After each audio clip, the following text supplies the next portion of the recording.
Ever wonder how a street in Hawaii got its name? Well, that's why we have our Aloha Authentic segment every Thursday, delving into parts of Hawaii's culture. This week, Kamakapili takes us to a street in Makiki named after two men who once ruled the islands. Here he is now. Aloha mai, it's Kamakapili. We're here in the Ahupua'a of Makiki in the Moku of Kona here on Oahu to talk about a street that captures the name from two separate men who once ruled these islands, King Kamehameha II, known as Liholiho, King Kamehameha IV, known as Alexander Liholiho. The street's name, Liholiho Street. Now, King Kamehameha II is known to rule alongside his caretaker and the most favoritist wife of his father, whose name is Queen Ka'ahumanu. Now, their reign is credited for discrediting the old Hawaiian belief, their many gods and temples, also for abolishing the old traditional kapu system that restricted once a lot of different things, but including men and women eating together. Now, the reign of King Kamehameha IV, Alexander Liholiho, is known for the king and his queen, Queen Emana'ea-Rook, to spend their time and efforts trying to better the health of the native Hawaiian population as it was rapidly declining due to the influx of Western diseases that the Hawaiians didn't build an immunity towards. Now, they have established many different things that still exist today, including the Queen's Hospital, which we know today as the Queen's Medical Center. Did you know? Now you do. Awesome. Now, with more on the history behind the kings that once ruled the islands is Kamakapili. Good morning. Good morning. Aloha. Aloha. So happy to have you because I love breaking these down. So how old exactly then was Kamehameha II when he was ruling? He was a young boy. He was about 22, 23 years old. Okay. Yeah. And so did his age then have something to do with the fact that Queen Ka'ahumanu then was co-ruling beside him? Exactly. So at that time, because of his age and the inexperience that he had after his dad passed and he took over as king, Queen Ka'ahumanu kind of created a position for herself, which is known as Kuhina Nui, and we'll talk about that in videos to come.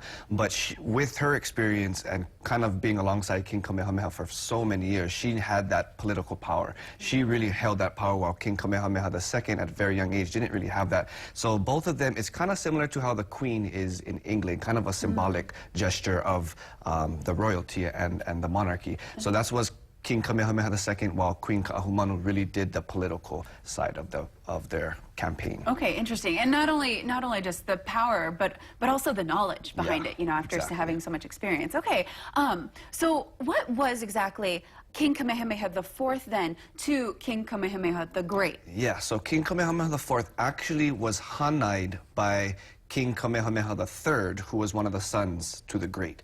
So in that sense, at that time, the word hanai is kind of like our Hawaiian word for adoption, and it kind of follows along the same lines. So if you're hanai'd into a family, that was considered to be your family. So in that sense, King Kamehameha the Great was the grandfather to King Kamehameha IV, Alexander Liholiho. Interesting. So then they're not necessarily a direct bloodline. Yeah, not direct bloodline, but it wasn't really until the Hawaiian homelands established by Prince Kuhio in the early 1920s where that topic of how much Hawaiian are you was part of the conversation. Prior to that, if you're Hawaiian and everything you were was about being Hawaiian and following any intentions, then you're considered to be Hawaiian, or you're considered to be part of that family. Okay, I love that. Okay, so again, what great contributions did King Kamehameha IV put forward then? Oh, so much. I mean, in the video we mentioned Queen's Medical Center, Anglican Church. They were responsible, him alongside his wife Queen Emma were responsible for bringing the Anglican Church to Hawaii. So in that was St. Andrew's Priory and the cathedral. And then Iolani School is another big one that's still, which was a big eye-opener to me. I didn't know that until a couple years ago. Yeah. So Iolani actually was one of the names of King Kamehameha IV, and the school was named after him. Wow. Yeah. Did you know? Now you do. I love it. Okay, well, again, real quick, where can we catch past segments? Because people don't want to miss out on this great knowledge. So, of course, KHON2.com, but an easy access also is aloha-authentic.org. Okay, perfect. Thanks so much, Kamaka. And again, we'll see you next Thursday. Yes, ma'am. Perfect.